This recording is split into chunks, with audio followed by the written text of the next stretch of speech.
The Liberal establishment has installed Justin Trudeau's economic advisor as the next Liberal leader to trick Canadians into giving Liberals a fourth term in power.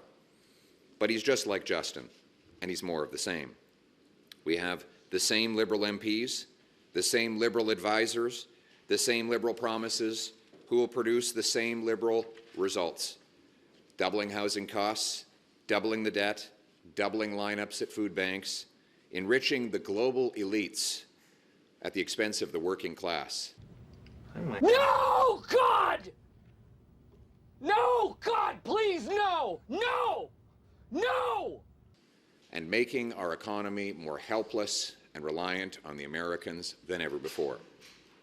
Now, Mark Carney is trying to hide from his record over the last 5 years of advising Trudeau in favor of raising carbon taxes, money printing inflation, and blocking resource projects, all while he moved his company headquarters and jobs to the United States. You know, it's ironic. Mr. Carney is trying to distract from his many scandals and conflicts of interest, as well as his disastrous record as Justin Trudeau's economic advisor, by talking about Trump. Possible this story is true? Yes, it is. You're right. It's fact. He's the guy that sold out to Trump. 6 days after Donald Trump threatened Canada with tariffs to steal our jobs, Mark Carney announced to Brookfield shareholders that he would move his headquarters from Canada to New York. And when you asked him about it, he lied to your face. We got it in writing, and we proved it. He sold out Canada.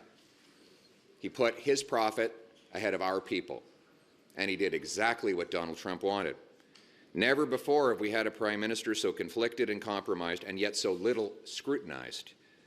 Just like when he supported carbon taxes in Canada while investing in American coal. He opposed Canadian pipelines while his company bought Middle East pipelines. He has millions of dollars of financial interests that run against Canada's national interests. He gets rich making Canadians poor. You can be sure about one thing. Donald Trump's going to have a briefing on his desk of all of Mark Carney's American investments.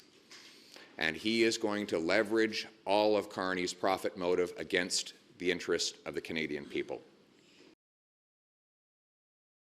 And we know Carney will sell out Canada for his personal profit. He's already done it. He's systematically done it his entire time as a corporate insider. Giving the Liberals a fourth term will not change any of that. Carney puts himself first. Conservatives will put Canada first. Putting Canada first means cutting bureaucracy and taxes. It means passing a big, beautiful, bring-it-home tax cut, lowering tax rates on work, investment, energy, and home building. It means axing the carbon tax for real, for good, for everyone, forever.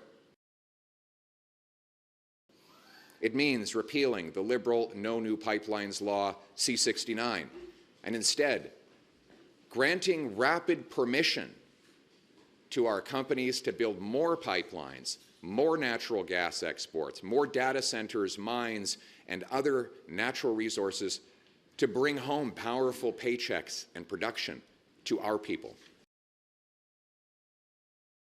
We need an east-west pipeline, and we need to say it in both French and English. Nous avons besoin d'une pipeline de l'ouest à l'est.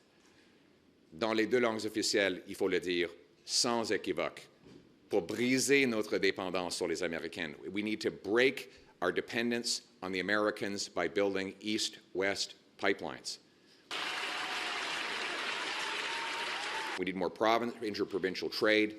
We need to unleash our free enterprise system to reverse the helplessness that the Liberals have caused over the last 10 years of tax and keep it in the ground extremism. More than anything, we need to bring back the Canadian promise. In a country where we trade with each other, we produce our own resources, we build homes for our people, we protect our weak and vulnerable while standing up to the Americans abroad. The Canadian promise is that anyone from anywhere can achieve anything, that hard work gets you a great life in a beautiful home, on a safe street, protected by solid borders and brave troops under a proud flag. Canada, let's bring it home.